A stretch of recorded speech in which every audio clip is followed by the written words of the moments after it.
meron tayo ditong Mr. Gulaman at meron din tayo ditong cheesecake. Then, meron tayo ditong ibap at saka kondensada. Yan. Magagawa naman tayo ng dessert. Let's go! Yung ating cheesecake.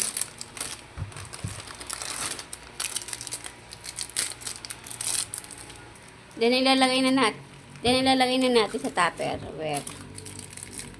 Yan, pagkalagay natin sa tupperware, siyempre, pipipiin natin. Lugin natin.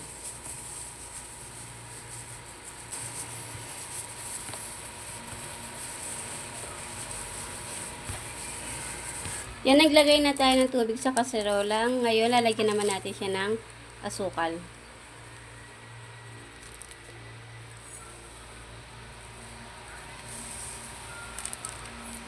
Nalagay na rin natin yung ating Mr. Gulaman. Tutunawin muna natin siya.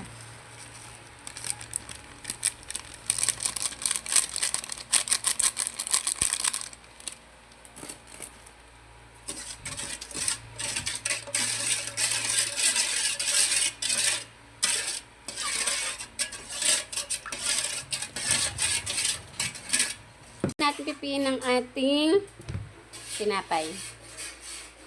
Tapos na natin pipiin ang ating cheese. Naman, isasala na natin. Isasakalan pala, sorry.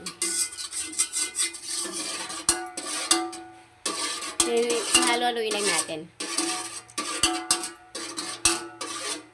Then, ilalagay na natin yung ating ibap.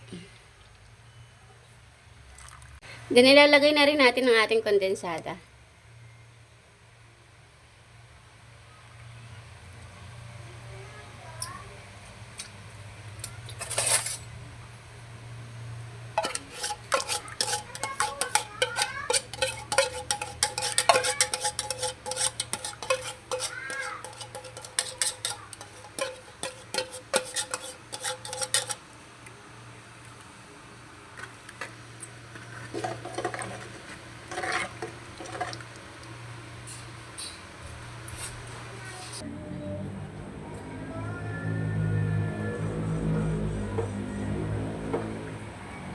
Then, imimix lang natin.